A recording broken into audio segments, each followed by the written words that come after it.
Mestre, eu preciso de um milagre. Transforma a minha vida, meu estado. É com muita alegria que eu quero chamar o Júlio César Eunápio Castro. Ele é casado há 15 anos com a Alessandra. Ambos têm 4 filhos. O Júlio César é administrador de empresas, empresário no ramo imobiliário e da construção civil, proprietário da Kadoshi Empreendimentos Imobiliários e proprietário da rede de lojas Local Importados de Belo Horizonte. É presidente do capítulo 500 da DONEP em Belo Horizonte e diretor regional da DONEP. Vamos receber com forte aplauso nosso palestrante e a Alessandra também.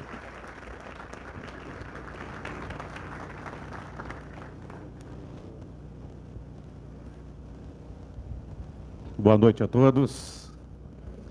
É um prazer muito grande, né, estar aqui nessa cidade, que pela primeira vez conhecer esse povo aqui, o povo gaúcho, né, que me recebeu assim com muito aconchego, né, com muito amor, a minha esposa, né, com muito carinho. Sou grato, né, a todos vocês. Tenho passado dias excelentes aqui.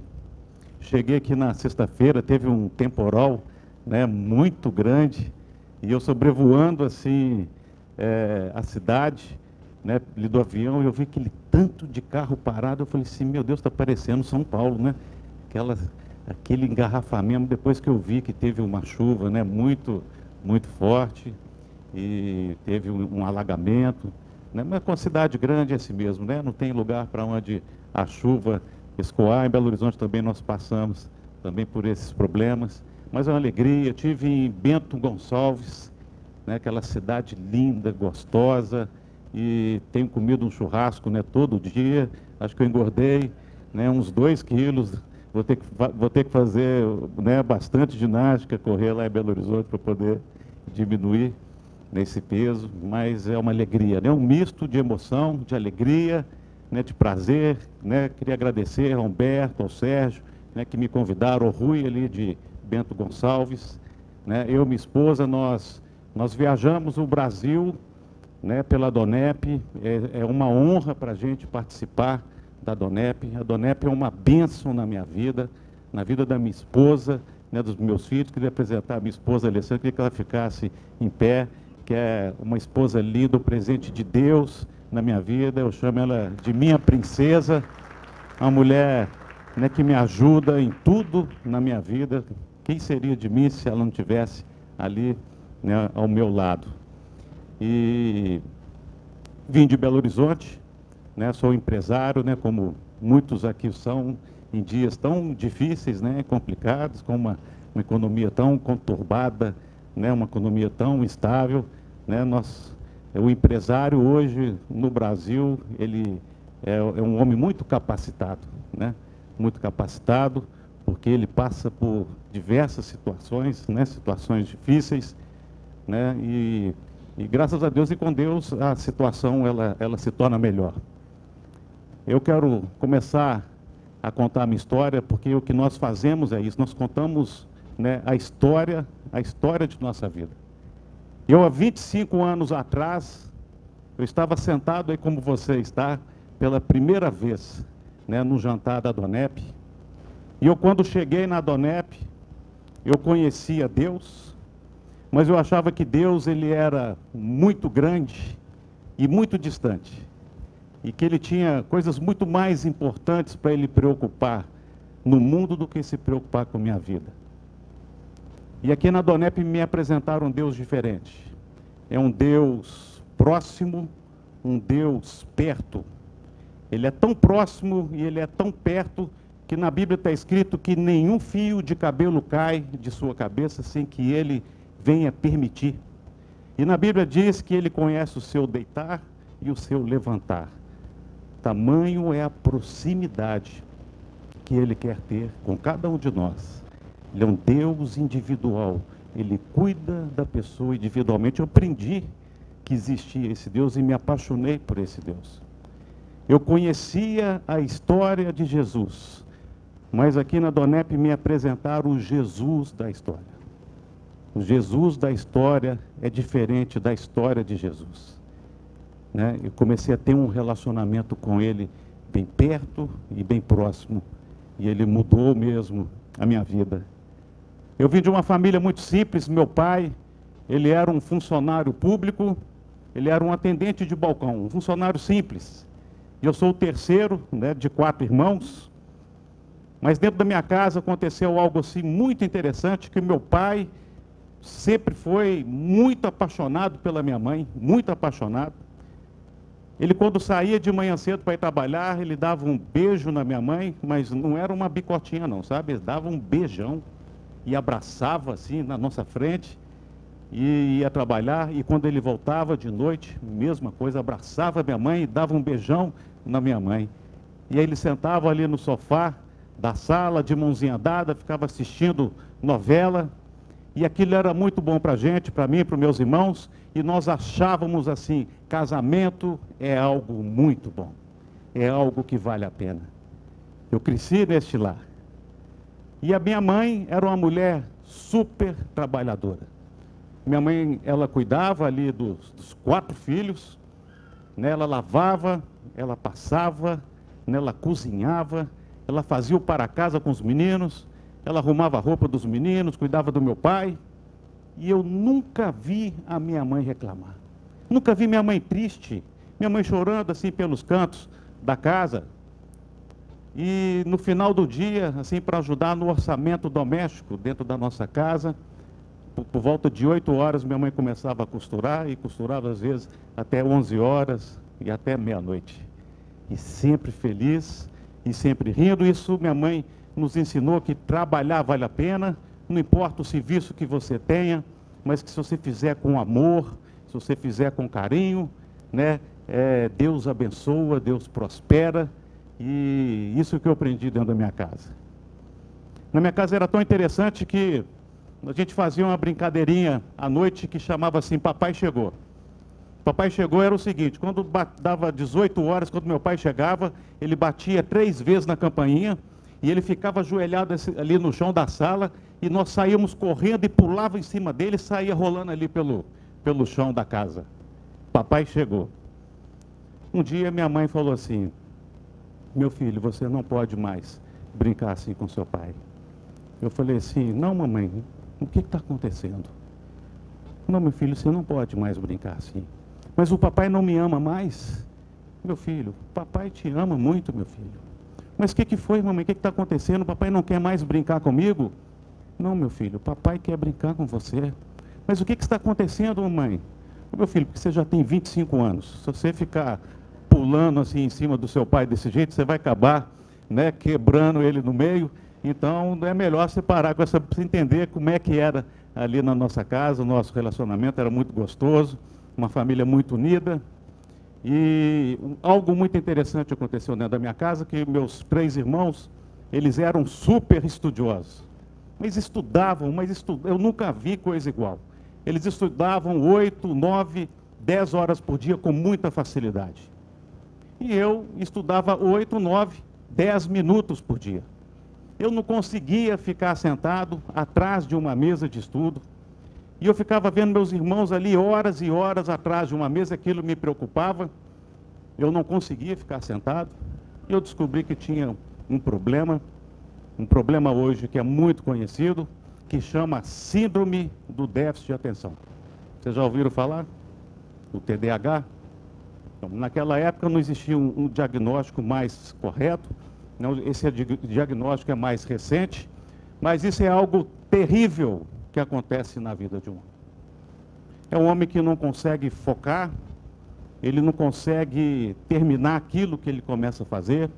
O déficit de atenção é algo muito ruim que acontece na vida de uma pessoa. É uma falha que existe numa parte do cérebro, né? Hoje tem um tratamento muito tranquilo e muito fácil, mas eu não conseguia parar numa mesa de estudo, e minha mãe toda hora ia me buscava lá, eu sentava, e eu saía, ia ver televisão, ela me buscava e sentava de novo. Eu saía para encontrar com um amigo, ela me buscava, me sentava o tempo todo. E eu não conseguia, né? Quem tem déficit de atenção não consegue ler um livro. Ele começa a ler a primeira página. Comigo era assim. Eu começava a ler um livro, quando chegava na metade, eu via um passarinho voando. A mente vagueia. Às vezes eu lia uma página inteira, nem lembrava o que estava escrito ali naquela página. Quantos livros intermináveis que tinha na minha prateleira. Só ia até a metade. Às vezes nem um terço do livro. Ficava doido para saber o final da história. Eu começava outro livro. Agora esse eu vou ler. E era a mesma coisa. Quem tem déficit de atenção não consegue ficar preso atrás de uma mesa de escritório. Ele muda de emprego constantemente. Quem tem déficit de atenção não consegue parar numa faculdade. Ele começa a fazer um curso, na metade do curso ele para e fala: ah, não é bem isso que eu quero para a minha vida. Aí ele faz uma outra matéria de uma outra área. Ele faz um outro vestibular. Quando chega na metade, ele para de novo. Ele fala: ah, não é bem isso que eu quero.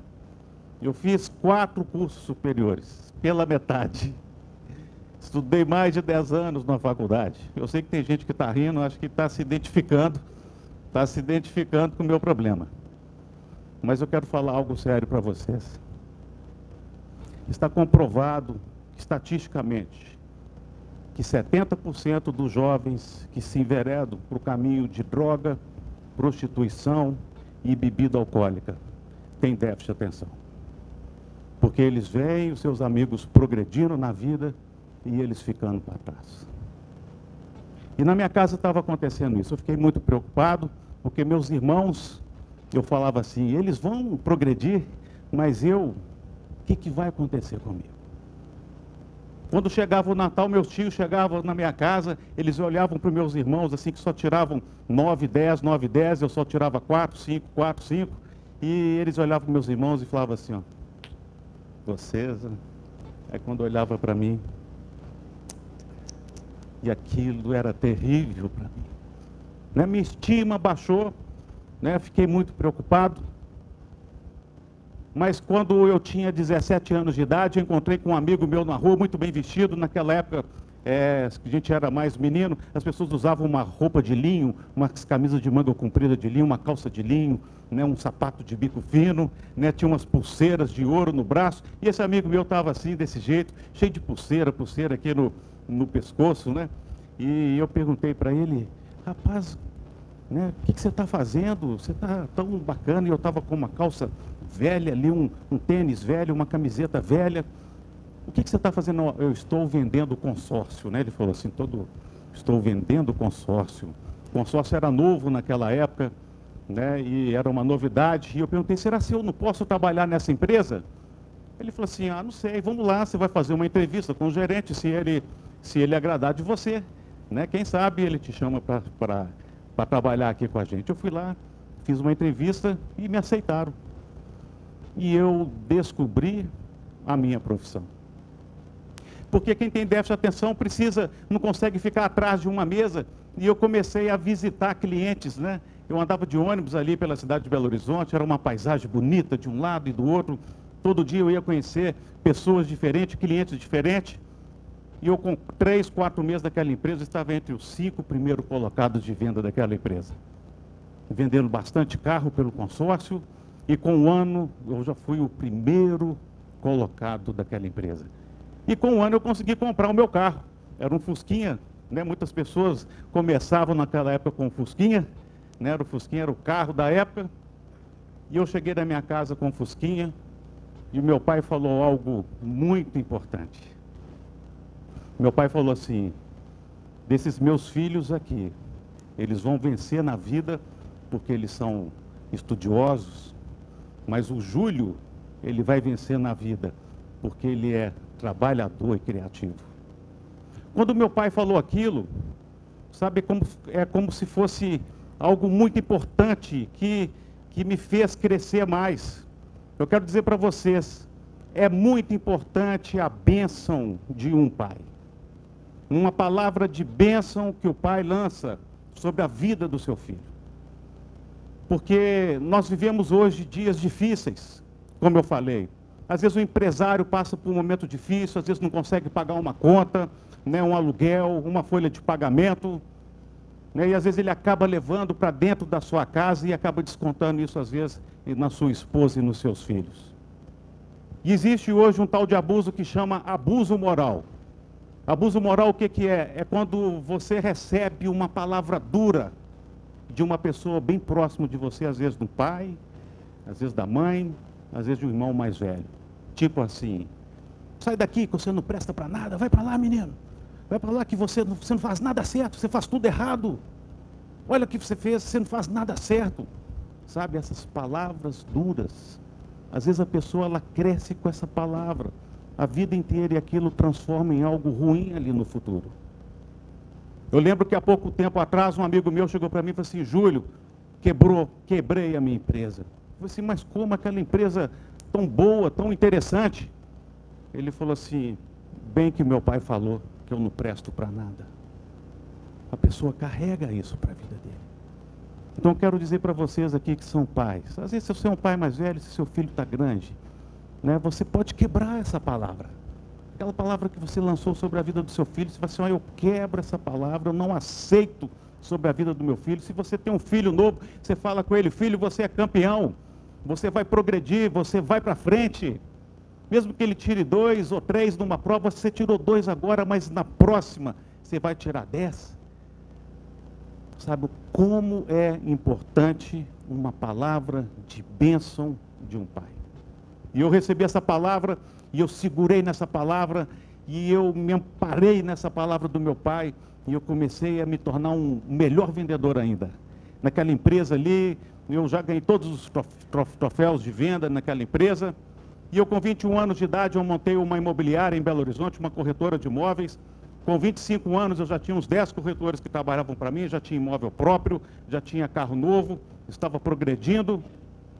Eu com 27 anos, eu me casei, e eu com 28 anos de idade, eu montei uma loja de Belo Horizonte, em Belo Horizonte, que eu tenho certeza que todos vocês conhecem. É uma loja conhecida no Brasil inteiro. Abri lá em Belo Horizonte, porque naquela época o governo havia aberto as portas para o produto importado, e os chineses começaram a instalar os seus galpões em zonas francas, né? Aqui na América do Sul, os primeiros que começaram com esse tipo de loja foram os argentinos, que foram os meus primeiros fornecedores. E eu abri em Belo Horizonte, que foi uma das primeiras lojas, né, do Brasil. Abri uma das primeiras lojas de R$ 1,99.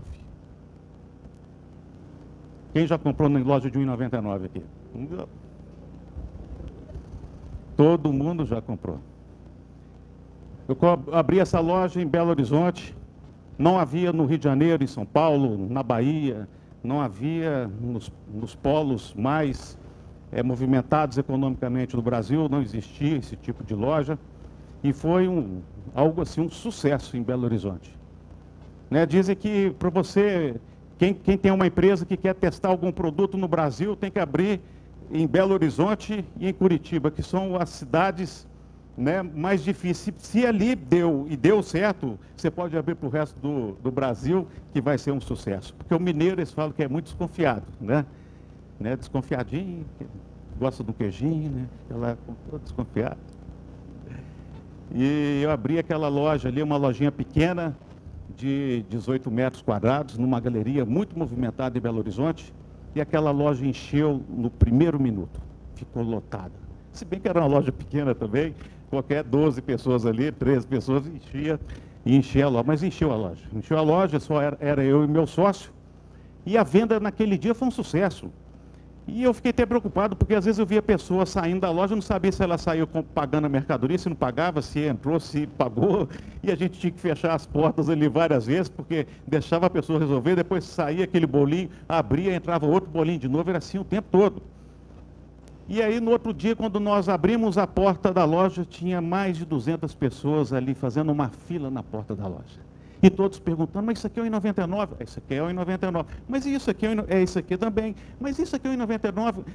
Eles não conseguiam entender como que tudo dentro de uma loja podia custar I99. E todo mundo enchia ali um balaizinho, né? E chegava lá e pagava, e eu com 3 meses, eu tive que comprar uma loja 3 vezes maior do que aquela, 3 vezes maior número, né, de funcionários. Com 6 meses eu já tinha 3 lojas ali no centro da cidade, lojas em locais muito movimentados, né? Com 1 ano eu já tinha 4 lojas ali no centro de Belo Horizonte, com 2 anos eu já tinha 6, e com 5 anos eu tinha 12 lojas ali no centro de Belo Horizonte. Né? Muitas lojas nos melhores pontos, na Avenida Afonso Pena, ali na Avenida Amazonas, Praça 7, que são ali as ruas principais ali do comércio de Belo Horizonte, e era um sucesso. Por que a gente tinha sucesso também? Porque nós tratávamos bem os nossos funcionários.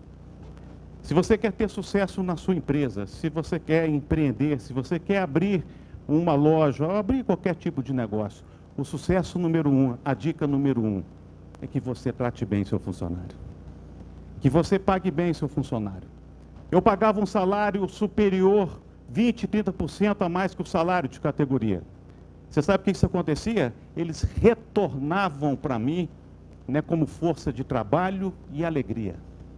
Às vezes tinha funcionário que não dava certo, a gente entendia, às vezes ele saía porque ficava com vergonha, pelo tanto que os outros funcionários vestiam a camisa da empresa. Eu comecei a dar participação para eles no lucro da empresa, né, com comissão de vendas, e eles cada vez mais vestiam a camisa da empresa. Outro dia eu estava vendo nos nossos livros de funcionários, mais de 1000 funcionários já passaram pela nossa empresa. Para você ter uma ideia como era o nosso relacionamento, nesses 1000 funcionários nós tivemos só 4 ações na justiça. Eu sei que tem gente às vezes que tem 4 funcionários, tem 4 ações na justiça. Eu tive 1000 funcionários, só 4 ações, porque eles amavam trabalhar para mim.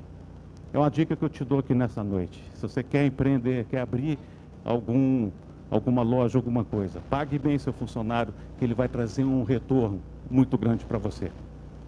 E eu comecei a crescendo, e interessante que o I99, ninguém dá cheque de I99, ninguém passa cartão de I99, I99 é dinheiro o tempo todo. Então no dia, sim, a gente tinha saco de dinheiro, né, que levava para o banco, e muitas vezes o gerente do banco me ligava e falou assim, Júlio, faça o depósito, nós estamos com dinheiro aqui no banco. Olha para você ver como é que era o negócio. Eu tinha que ir correndo lá para fazer o depósito no banco, porque o banco estava precisando do dinheiro e a gente tinha o dinheirinho lá para levar, né, para a loja. E era um sucesso. Nossas lojas eram um sucesso. Tinha um orgulho. As pessoas eram orgulhosas de trabalhar com a gente. Agora, quem tem déficit de atenção é interessante, porque tem um lado do cérebro que não funciona tão bem, sabe? Mas, em compensação, tem um outro lado que funciona até mais do que deveria funcionar. Eu, por exemplo, se eu estou parado assim no sinal de trânsito, aí eu vejo alguém assim, um camelô vendendo laranja, e eu vejo 3 pessoas do lado dele, cada um com 2 laranjas na mão, então eu falo assim, ó, então em 1 minuto ele deve vender em torno de 10 laranjas, se ele ganha 5 centavos em torno de cada um, no final do dia ele ganha R$ 432,50. Minha cabeça funciona assim. E eu andava no centro de Belo Horizonte só olhando, né, as coisas que poderiam me dar lucro, né, e eu ficava só pensando o tempo todo, viajei o mundo inteiro, porque, né, eu tive condições para isso, né, tudo que o dinheiro poderia comprar, eu pude comprar, fazer todas as viagens que eu quis fazer na minha vida, eu fiz. Eu comecei a prestar atenção lá no centro de Belo Horizonte, que tinha umas lojas de revelação de fotografia, não sei se vocês lembram, há 15 anos atrás, que tinha uma máquina bonita que ficava atrás de um vidro de blindex, e tinha uns homens com um avental branco, né? E ali as fotos passavam em alta velocidade. Vocês lembram dessa época? Né? Todo mundo tirava foto, todo mundo revelava fotografia, né? E hoje ninguém mais faz isso, todo mundo deixa 5, 4 mil fotos no celular, perde o celular e perde as 5 mil fotos.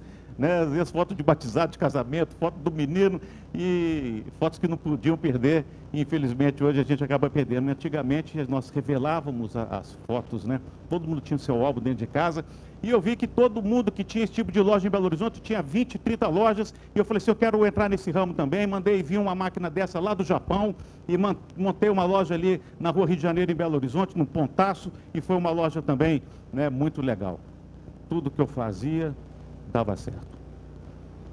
tudo que eu fazia fluía. Comecei a investir em construção civil, fiz vários prédios em Belo Horizonte, prédio de médio porte, prédio grande, de alto luxo, e construí na Zona Sul de Belo Horizonte.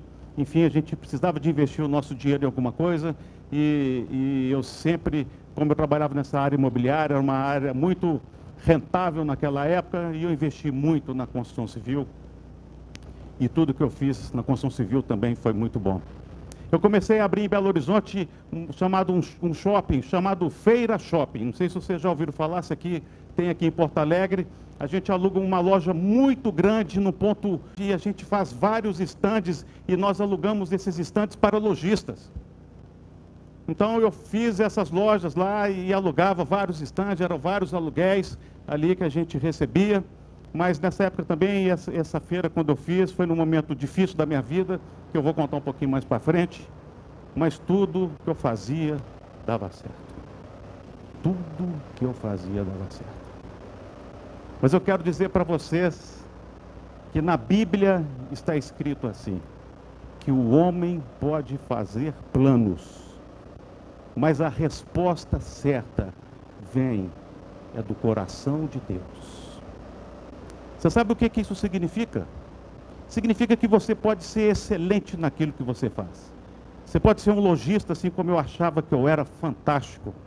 Eu achava que eu era o melhor ali do centro da cidade. Você pode achar que você é um melhor advogado, que você pode ter feito curso de doutorado, MBA, você pode ter estudado em Oxford, você pode ter estudado em Harvard, em Stanford, não sei, ter feito vários cursos, sabe, para melhorar ali o seu curso. Você pode achar que você é ótimo, que é excelente, você pode ser lojista, você pode ter empresa, você pode ter construtora, o que for, mas se aquilo que você faz, se não estiver no centro da vontade de Deus, se aquilo que você faz não agrada a Deus de alguma forma, se aquilo que você faz te afasta de Deus, que você não tem tempo para nada, para sua família, para ninguém e nem para Deus, isso um dia tudo pode acabar. É assim que funciona. Como que uma empresa tão próspera, sucesso total, pode acabar dessa forma? Quando você não está no centro da vontade de Deus. Sabe por quê, querido? Sabe o que é pecado para Deus? Pecado para Deus não é você roubar, você não roubei, matei. Isso. Deus te faz você nascer com um senso divino de saber o que é errado. Você sabe o que é errado. Você sabe o que entristece o coração de Deus? É quando você toma decisões importantes na sua vida e você nunca pergunta para Deus se é aquilo que Ele queria para a sua vida. Decisões importantes essa como assim, Deus, eu vou casar com essa pessoa, é essa pessoa que o Senhor gostaria que fosse o meu marido? Deus, eu vou casar com essa mulher que o Senhor gostaria que fosse minha esposa? Olha que decisão importante. A profissão que você vai ter, se você vai ser um engenheiro, se você vai ser um médico, Deus, era isso que o Senhor queria para mim, para a minha vida? Pessoas que nunca perguntam para Deus, esse carro que eu vou comprar. Então, esse é a maior tristeza que existe no coração de Deus. É quando a gente não pergunta para Deus se é aquilo, né, que Ele quer para a gente. Depois, lá na frente, as coisas dão errado na vida, né? Aí chega, Deus, por que isso está acontecendo comigo? Aí Deus fala assim, meu filho, eu tinha algo tão importante para você, mas você nem me perguntou. Vamos consertar essa bagunça agora. Vamos fazer de outro jeito? Aí você tem que abrir o coração para Ele, né? E começar tudo de novo. Naquela época, no ano de 2002, no início do governo Lula, teve um salto muito grande do dólar. Um dólar custava R$1. E em 3 meses o dólar começou a custar R$4.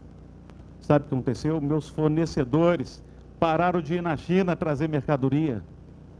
E eu comecei ficar sem mercadoria dentro da minha loja. As prateleiras vazias. Lojas enormes, de 200 e 300 metros quadrados, sem nenhuma mercadoria, com uma folha de pagamento de 200 funcionários, 250 funcionários. aluguéis caríssimos ali no centro de Belo Horizonte. Muitos negócios. E sabe o que aconteceu? Em pouco tempo, eu fiquei com uma dívida, em 2002, de alguns milhões de reais.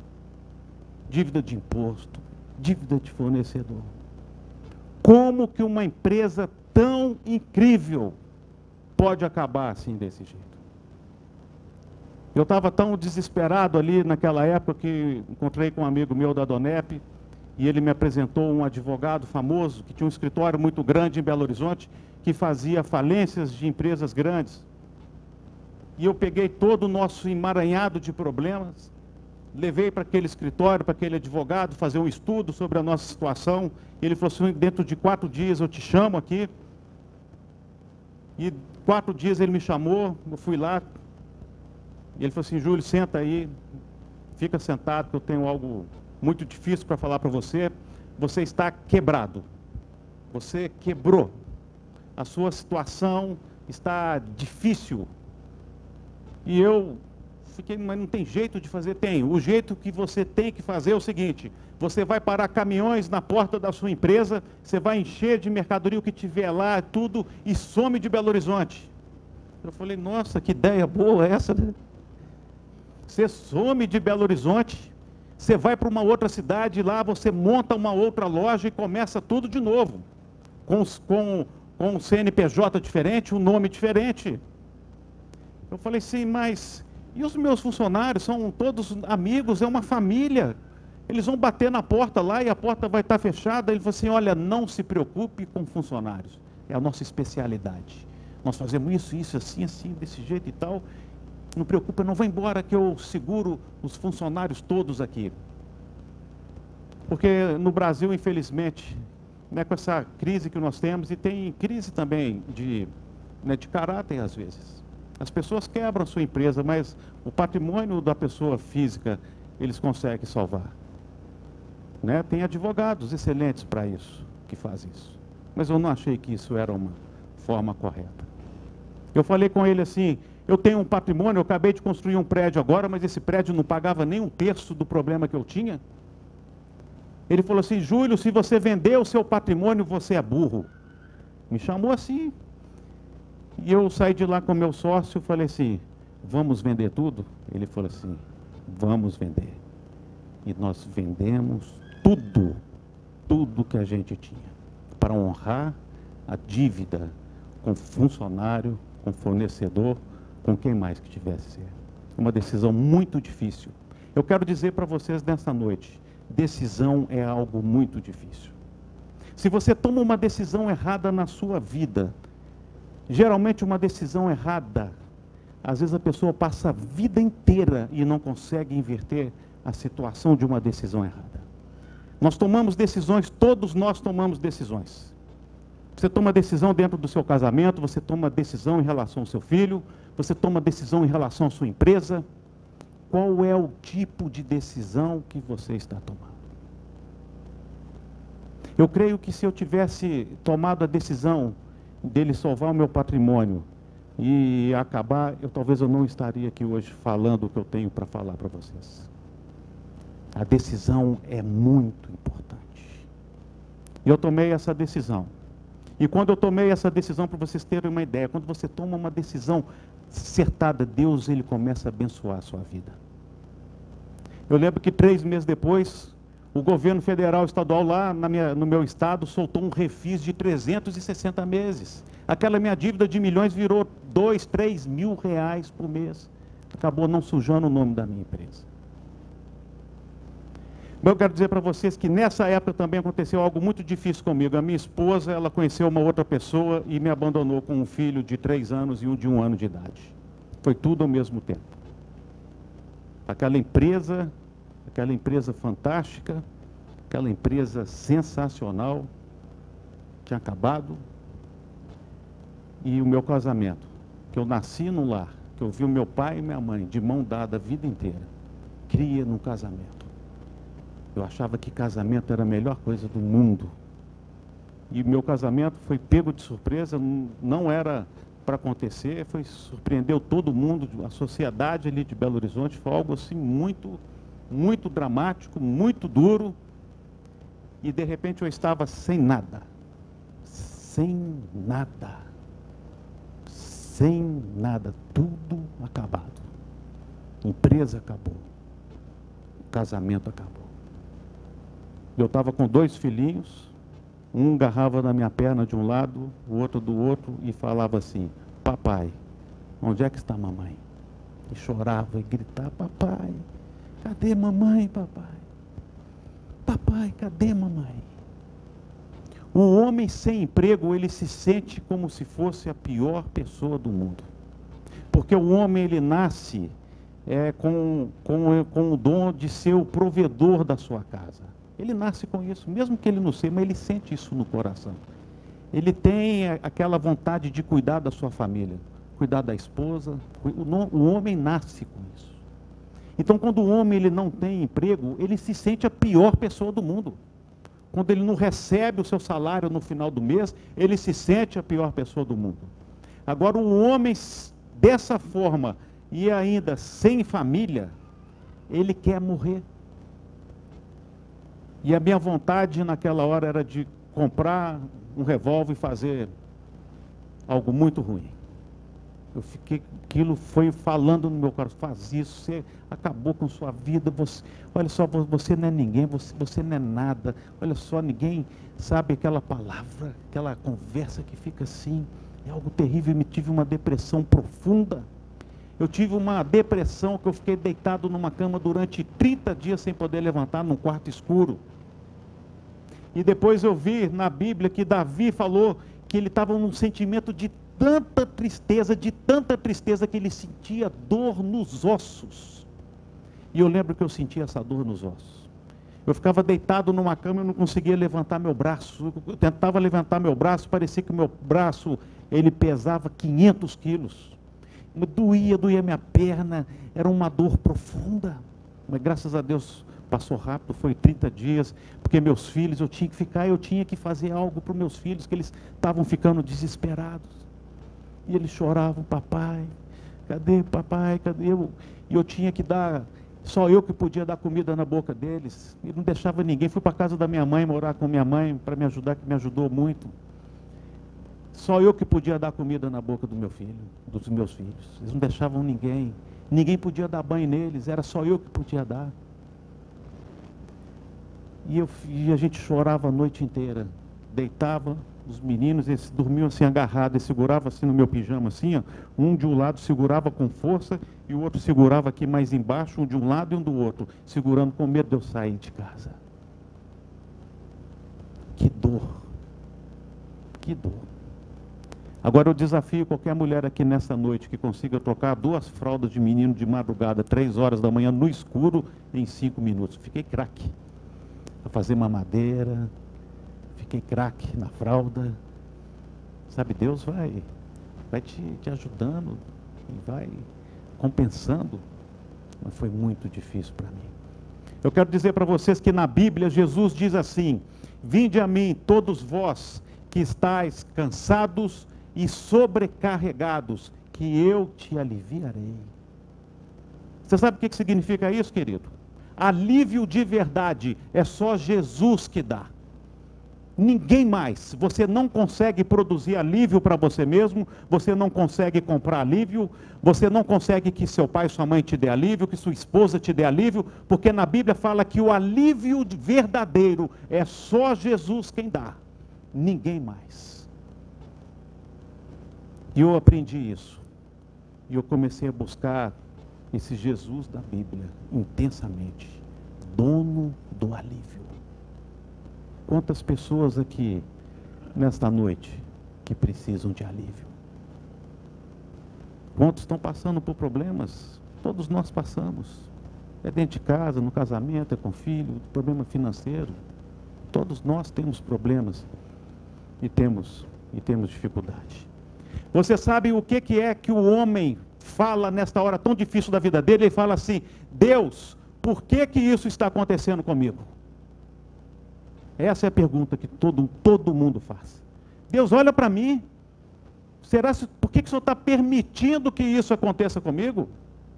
Por que isso está acontecendo comigo? cobrando de Deus. E na verdade eu quero dizer para vocês aqui nesta noite que Deus não tem nada a ver com o seu problema. Deus até chora por causa do problema que você está passando. Você sabe qual que é o maior dificultador que Deus encontra em nos abençoar? Somos nós mesmos. Nós somos os maiores dificultadores, porque nós queremos que tudo seja feito do jeito que a gente quer. A gente quer que tudo seja feito da forma como a gente quer. A gente quer que tudo seja feito, né, no tempo, da maneira que a gente quer. E ai, se Deus não fizer aquilo que você quer, do jeito que você quer, no tempo que você quer, da forma que você quer. Ai, se Deus não fizer isso. Sabe, Deus chora. Ele fala assim: filho, não era isso que eu queria para você. Eu tinha outros planos. Mas você nunca me buscou. Você nunca procurou saber qual que era o plano que eu tinha para você. Que os planos de Deus na Bíblia está escrito, são perfeitos. E Ele tem um plano para cada um de nós. E eu lembro naquela época, aconteceu o tsunami lá nas Filipinas, vocês lembram? Aquele mar que entrava ali e saía derrubando casa, carro, né? Tudo ali, aquele emaranhado de lama. Falando em lama, gente, Brumadinho, lá pertinho de mim. Pertinho de mim, sabe aquela barragem que foi rompida e saiu derrubando? Tem pessoas lá que estão sumidas naquela lama lá até hoje. Sabe, derrubou tudo. Tudo, árvores, gado, fazendas. Minha vida estava assim, daquele jeito. Sabe, eu me senti ali daquele jeito. Eu lembro que naquela época também, teve as Torres Gêmeas lá nos Estados Unidos, vocês lembram?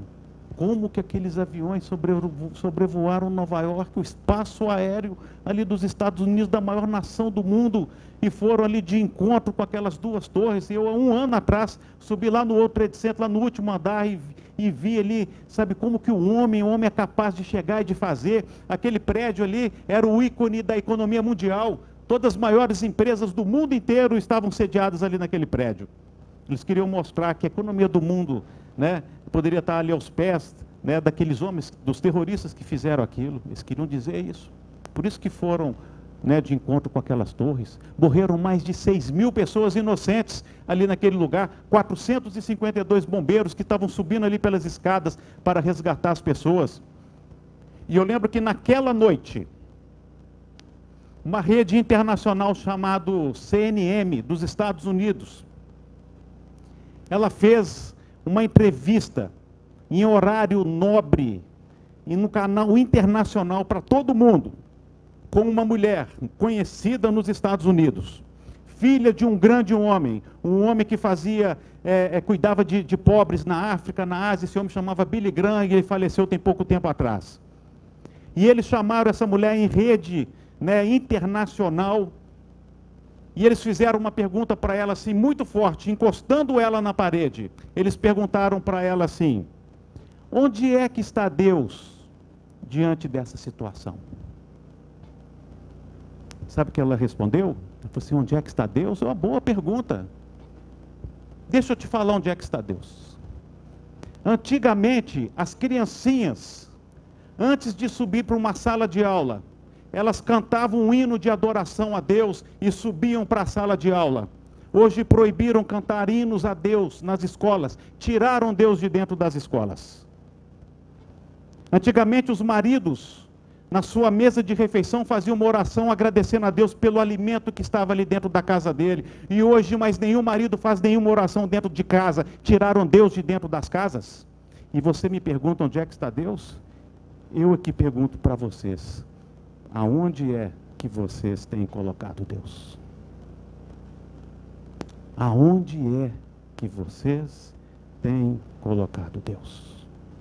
E aquela resposta dessa mulher foi tão impactante ali nos Estados Unidos, que eles fizeram uma pesquisa ali pouco tempo depois, de leste a oeste nos Estados Unidos. Eles fizeram uma pesquisa para mais de 22.000 pessoas, e eles perguntaram para as pessoas assim: o que você precisa na sua vida para você ser feliz? Você sabe o que deu em primeiro lugar? Em primeiro lugar deu assim: se eu tivesse muito dinheiro, eu seria uma pessoa feliz. Muito dinheiro. E o primeiro lugar foi assim, foi tão grande a quantidade de pessoas, que o segundo lugar não chegou nem à metade. O segundo lugar foi assim: se eu tivesse um emprego excelente, eu seria uma pessoa feliz. Sabe o que deu em terceiro lugar? Se eu tivesse uma boa aparência, né? Porque hoje assim, né? Quem é moreno quer ficar loura, quem é loura quer ficar moreno, né? Quem não tem cintura quer fazer um negocinho assim, né? Quem não tem peito, às vezes vai pôr peito, quem tem peito vai quer tirar, e por aí vai. Ninguém às vezes é satisfeito com a sua própria aparência, todo mundo quer fazer alguma coisa, quer emagrecer, né? Todo mundo quer emagrecer, uns querem engordar, e é aquela insatisfação geral. Em terceiro lugar, Deus, se eu tivesse uma boa aparência. Olha para vocês verem que interessante, os 3 primeiros lugares são voltados para o eu. Eu quero ter muito dinheiro, eu quero ter um excelente emprego e eu quero ter uma excelente aparência. E em quarto lugar, Deus, se eu tivesse filhos, eu seria uma pessoa feliz. E em quinto lugar, Deus, se eu fosse casado. Olha para você ver, o mundo está tão louco, está tão doido, que está uma inversão de valores. Porque, na verdade, em quarto lugar tinha que ser se eu fosse casado, e em quinto lugar, se eu tivesse filhos. Então dá para a gente entender como que o mundo está assim desse jeito. E em sexto lugar, Deus, se eu tivesse Deus em sexto lugar. Se eu tivesse Deus, seria uma pessoa feliz. Em sexto lugar. Isso explica às vezes, né? Por que o mundo está assim desse jeito? Em sexto lugar. Eu queria perguntar para você aqui nesta noite: qual é o lugar que Deus ocupa na sua vida nesta noite? Porque eu aprendi na Bíblia, quando eu li a Bíblia, que ele fala assim: olha, se você me buscar em primeiro lugar, se você me buscar em primeiro lugar. Você quer ter um segredo de sucesso na sua vida? A Bíblia, que é o manual do fabricante. O manual do fabricante. Que as pessoas não gostam de ler manual. Ninguém pega um manual de celular, vai ler o manual de celular, não é verdade? O manual de televisão, o manual do notebook, que é dessa grossura, ninguém lê. Né? Às vezes você acaba fazendo mau uso do seu aparelho, porque você não lê o manual. Às vezes tinha coisa lá tão importante para você, que se você lesse, ia ser, né, que iria te beneficiar em tantas coisas. Mas o manual de Deus, que é a Bíblia, que nos ensina a ser pessoas melhores, ele fala assim: olha, se você me buscar em primeiro lugar, você pode pedir o que você quiser que eu te darei. Sabe, buscar a Deus, eu comecei a entender que eu tinha que buscar Deus em primeiro lugar na minha vida, que eu buscava outras coisas em primeiro lugar. Para mim, às vezes, era a minha empresa, era a minha viagem, eu não tinha tempo. E eu comecei a buscar Deus intensamente, porque eu estava no fundo do poço, no fundo do buraco. E na Bíblia está escrito que Deus, ele é capaz de te resgatar ali do lugar onde é que você está. Do fundo do poço. E eu lembro que um dia eu fui ali numa oficina mecânica de um amigo meu, que ele colocava som em carro, e eu comprei um sonzinho para os meus meninos poderem ouvir, um CDzinho para alegrar meus filhinhos ali. E quando deu 6 horas da tarde, esse amigo meu olhou no relógio dele assim, ó, falou: 6 horas, Júlio, está na hora de eu ir para minha casa para eu ver minha mulher e meus filhos. Quando ele falou aquilo, como se fosse uma flechada no meu coração, porque eu não tinha mais lá. Sabe aquele sonho de ter uma casa, que eu sonhei desde pequeno? Eu não tinha mais casa, mas sabe, o homem sem lar é tão triste, é tão triste. E aquilo ali eu comecei a chorar, sabe? E fui para minha casa e comecei a orar a Deus e pedir: Deus, muda essa situação.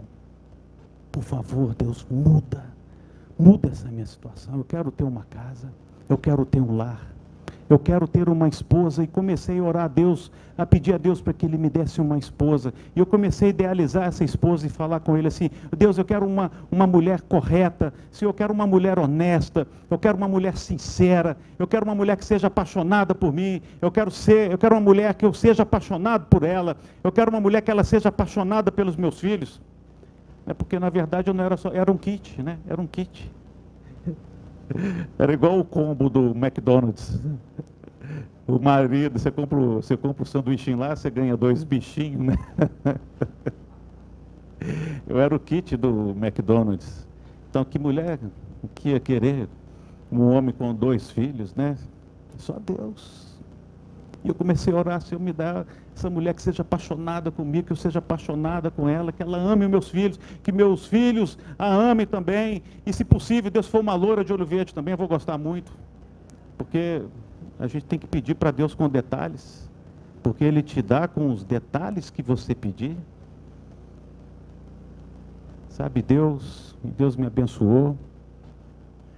Me abençoou, me deu uma mulher correta, uma mulher sincera, uma mulher honesta, uma mulher trabalhadora, uma mulher muito além daquilo que eu imaginava.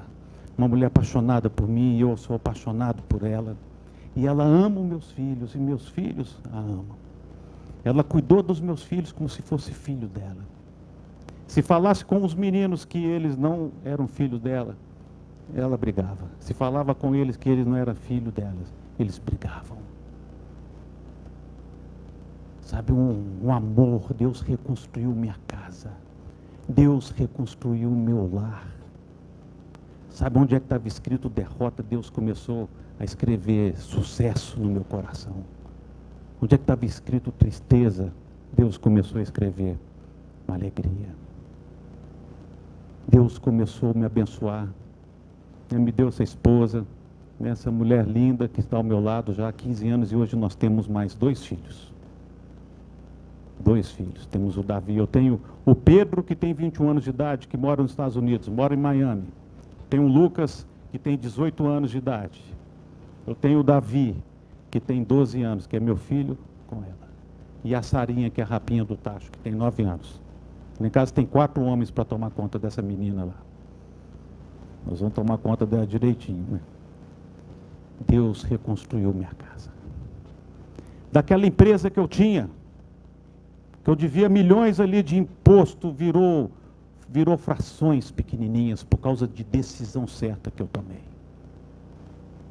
Eu fiquei com minhas 2 melhores lojas, eu perdi as outras lojas todas, fiquei com minhas 2 melhores lojas. Os meus fornecedores me ligavam todos os dias me cobrando, e eu atendia todos os meus fornecedores. Tinha um fornecedor que falava para mim assim: Júlio, você é o cara que me deve, que eu mais gosto, porque você sempre atende meu telefone. Ele gostava que eu atendia o telefone. E sabe o que ele falou comigo por causa disso? Porque eu atendi o telefone. Você pode continuar comprando de mim por causa disso, Júlio. Você compra um pouquinho e vai pagando um pouquinho. Você compra um pouquinho e paga um pouquinho. Aí os outros foram vendo que eu estava pagando um pouquinho dele, também foram me ligando: Júlio, tá, compra um pouquinho e paga um pouquinho. E eu fui comprando um pouquinho, paguei um pouquinho. Em 10 anos já não devia nada mais para ninguém. Não devia mais nada. Sabe onde é que isso acontece, querido? Sabe quando é que isso acontece? Só no reino de Deus, em nenhum lugar mais isso acontece. Uma empresa do tamanho da minha, quantidade de funcionários, tudo acabado. Se eu tivesse feito o que aquele advogado tinha falado, eu tinha acabado com a minha vida, eu não estaria aqui hoje. Decisões, querido. Qual que são as decisões que você está tomando na sua vida? Eu queria que vocês ficassem em pé, que eu estou chegando ao final, por favor.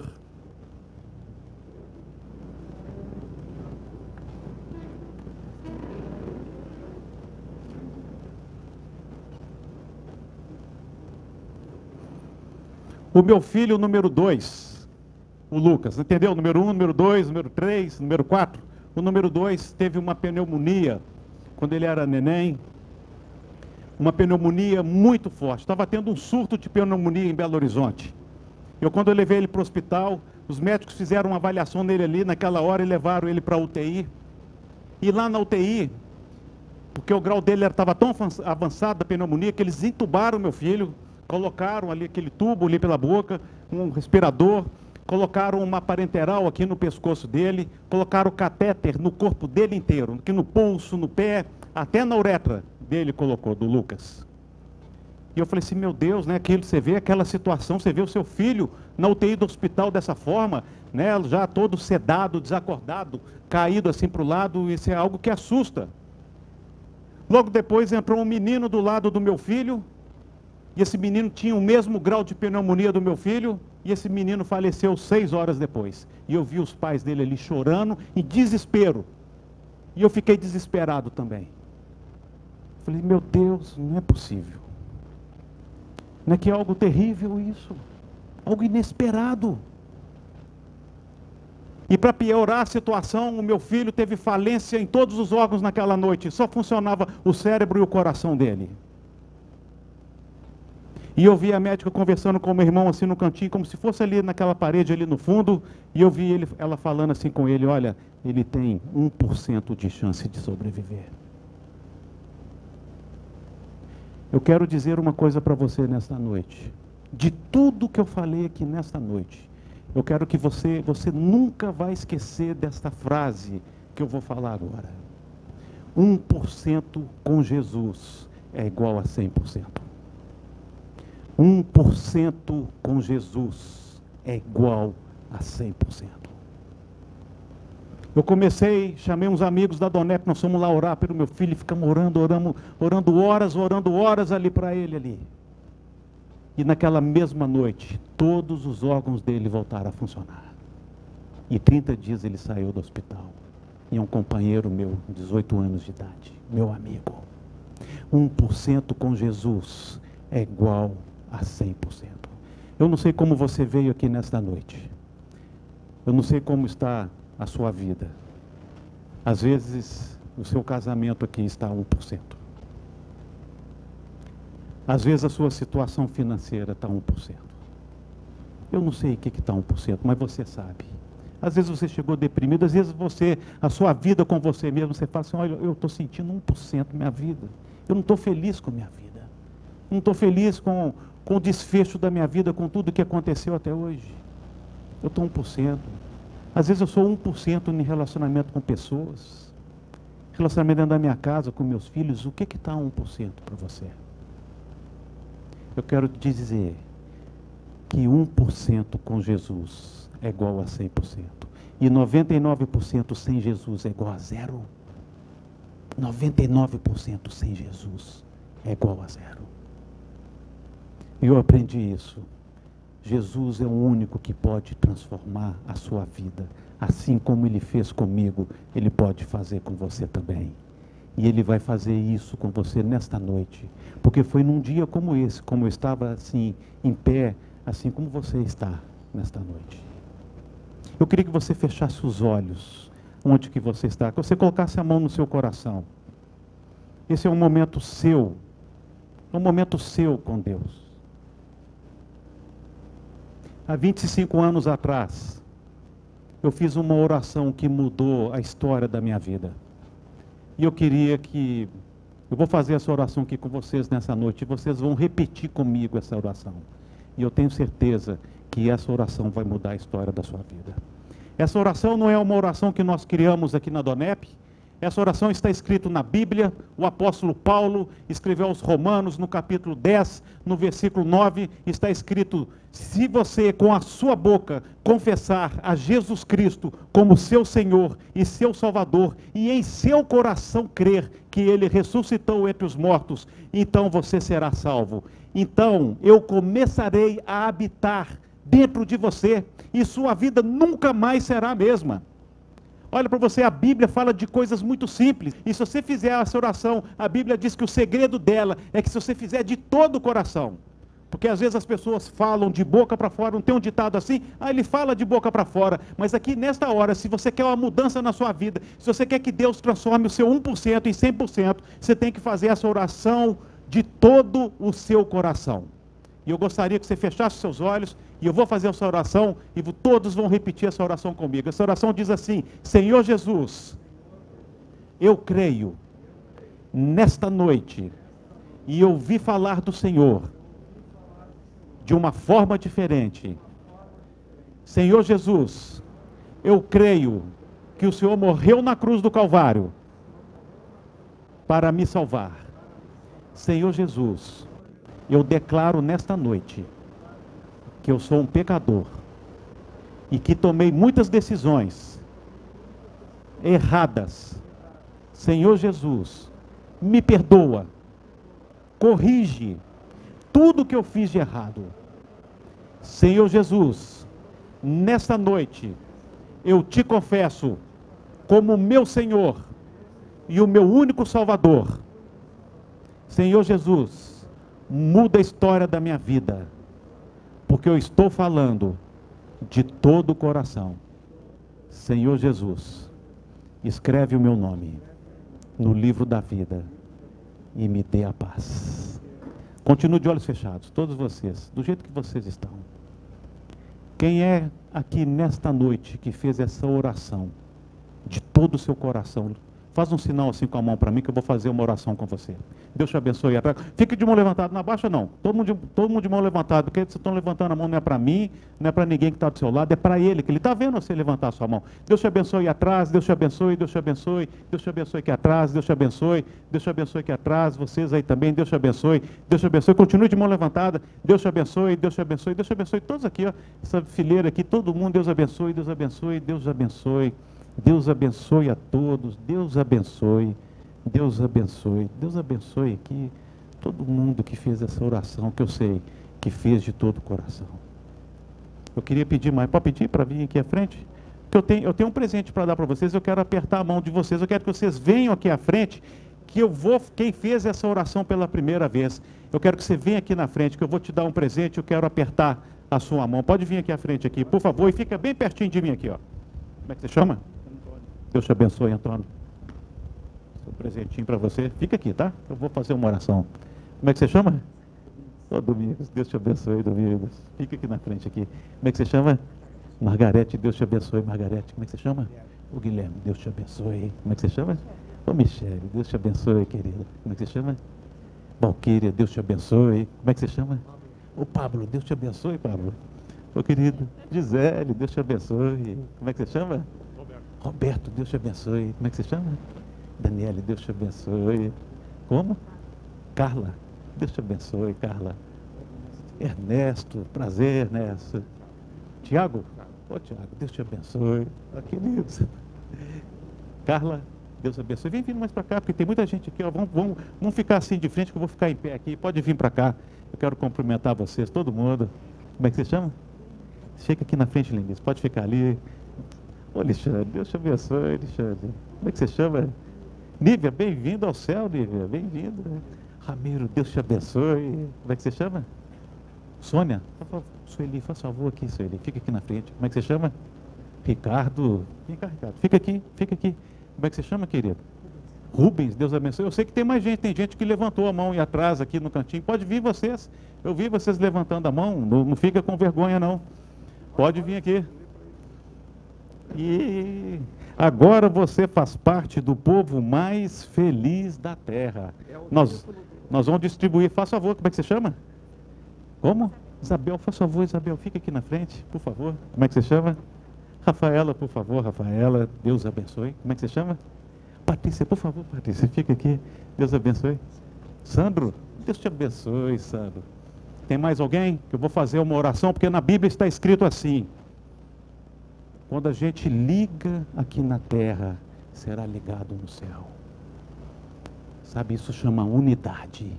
Deus quer que a gente ande em unidade. E quando eu fiz essa oração, para mim foi o melhor negócio do mundo. Eu fiz muitos negócios na minha vida. Eu fiz muitos negócios. Mas convidar Jesus a entrar no meu coração, de todo o coração, foi a melhor coisa que eu fiz na minha vida. Minha vida nunca mais foi a mesma. E assim vai acontecer com você também nesta noite. Amém? Eu queria que você fechasse os seus olhos. Que nós vamos fazer uma oração. Nós aqui da Adonep, eu gostaria que todos estendessem as mãos para essas pessoas que estão aqui à frente. Pode fechar os seus olhos, põe a mão no seu coração. Senhor Deus e Pai, muito obrigado, Senhor, por esta noite que o Senhor preparou para nós, para cada um de nós. Muito obrigado, Senhor, porque podemos sentir o Teu poder aqui neste lugar. Ó Deus, muito obrigado, Senhor, por cada um que o Senhor trouxe aqui à frente agora, aqui nesta noite. Senhor, eu não conheço os problemas que eles estão passando, mas o Senhor sabe. O Senhor conhece a vida de cada um deles. O Senhor conhece cada lágrima que já foi derramada aqui nesta noite, Senhor. Ó Deus, eu te peço, na autoridade que há no nome de Jesus e pelo poder que há na tua palavra, ó Deus, eu te peço nesta noite que o Senhor venha derramar uma unção de bênção sobre cada um que está aqui nesta noite com a mão no coração. Ó Deus, em nome de Jesus, que o Senhor venha mudar a história. Aquele que entrou triste, que saia daqui alegre, feliz. Ó Deus, aquele que entrou aqui deprimido, que o Senhor venha mudar a história desta pessoa. Que eles possam sair daqui todos diferentes da forma como entraram. Se aquele tem alguma doença, algo, que essa doença vai sair agora na autoridade do nome de Jesus. Ó Deus, aquele que está com a situação financeira difícil, encrencada, Senhor, eu te peço que o Senhor venha trazer uma novidade, que o Senhor venha abrir umas portas diferentes, que o Senhor venha trazer clientes novos, ó Deus. É isso que eu te peço nessa noite em nome de Jesus. E que eles possam ver que o Senhor é um Deus de milagre. Assim como o Senhor fez tantos milagres na minha vida, o Senhor vai fazer milagre na vida deles. Ó Deus, é isso que eu te peço, na autoridade que há no nome de Jesus. E todo mundo diz amém. Quando você diz amém, você fala assim: eu concordo. Amém? Amém. Vamos dar uma salva de palmas Mestre, eu para Jesus. preciso de um